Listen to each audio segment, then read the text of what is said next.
if you're asking the question, is permaculture, is food forestry a sustainable model for the agricultural system of the future compared to industrial agriculture, organic, or just asking the question, what is the model of agriculture for the future? You need to think about how are we going to find out the answer? Because someone can come up with an argument, they can come up with some scientific proof about why this industrial agriculture is efficient and can't be replaced by anything else, why this variable links up with this variable, and we need to offset these negative effects with these variables. And ultimately, any kind of proof, any kind of reasoning and logic. Let's say I was to come up here and I was about to say, like, okay, let's spend 5 minutes breaking down why food forestry is the best.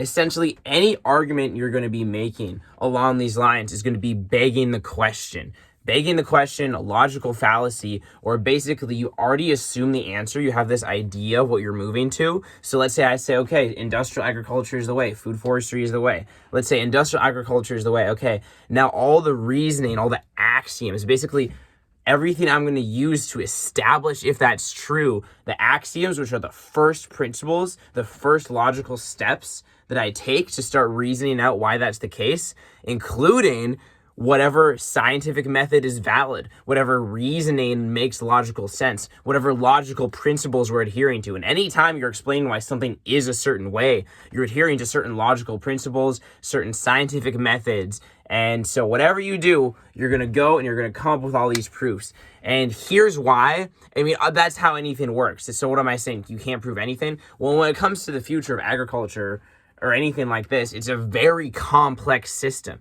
There's so many variables that whatever perspective you take is guaranteed to leave out certain things. So essentially that is the logical, rational limit, or the limits of logic and rationality for why any kind of system is, everything I was saying. So let's look at the example of food forestry. Is food forestry the future? Well, there's a lot of arguments against that. One argument against that might be like, okay, industrial agriculture, it's efficient. And this is a very simple of an example, if that was pretty abstract, of what I'm talking about. So industrial agriculture, right?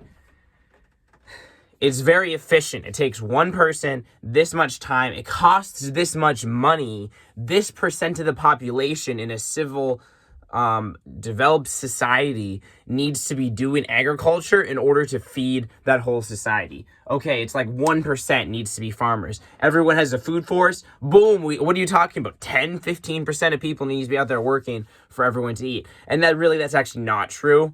It doesn't need to be that many people working. But at a surface level, especially when you're starting to look at things like this, you're going to need to have more people working, especially at the beginning. But here's what you're not factoring in. Basically, that industrial agricultural model is completely just not an option. It's completely not sustainable. It's destroying the soil. And when you even just look at it economically, okay, industrial agriculture seems to be the cheapest. It seems to be the most efficient, labor and cost.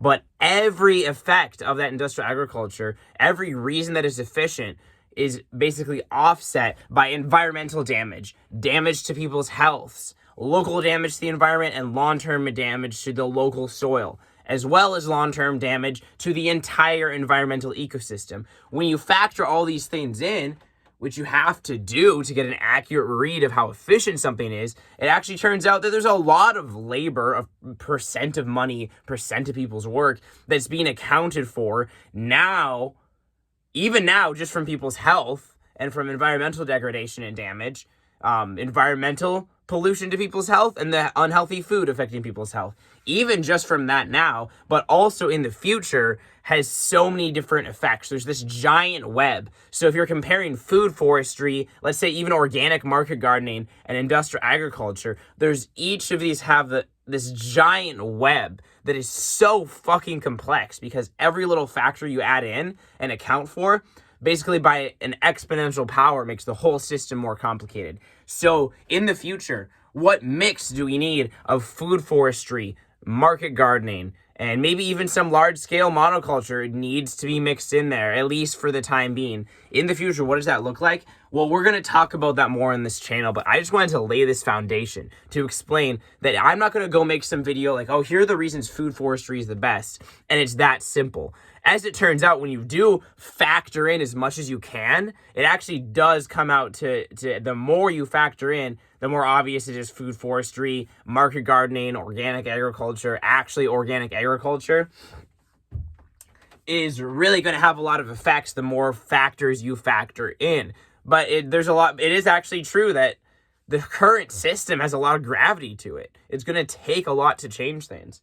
And it is going to take more labor in certain areas, in certain fields, even just because we're changing the systems, that always takes labor. So this is kind of a foundation. I'm probably going to be talking more about this on the channel, but I just wanted to share this idea that anytime I see someone defending an agricultural or attacking an agricultural system, I wish people would just take a step back and realize just the absolute void of logical coherence and all the logical fallacies and the absolute ungroundedness of any reasoning, any system of knowledge. And just consider that and not get so locked in, because you can go hear a video. I could have made some video that really convinced you about why some system of agriculture is the best. And you're like, oh, that's great. And then you just adopt it as a belief. But really, I actually take a lot of humility in this, where I'm like, I actually don't have any, how the fuck should I know what agricultural system is going to be the best? So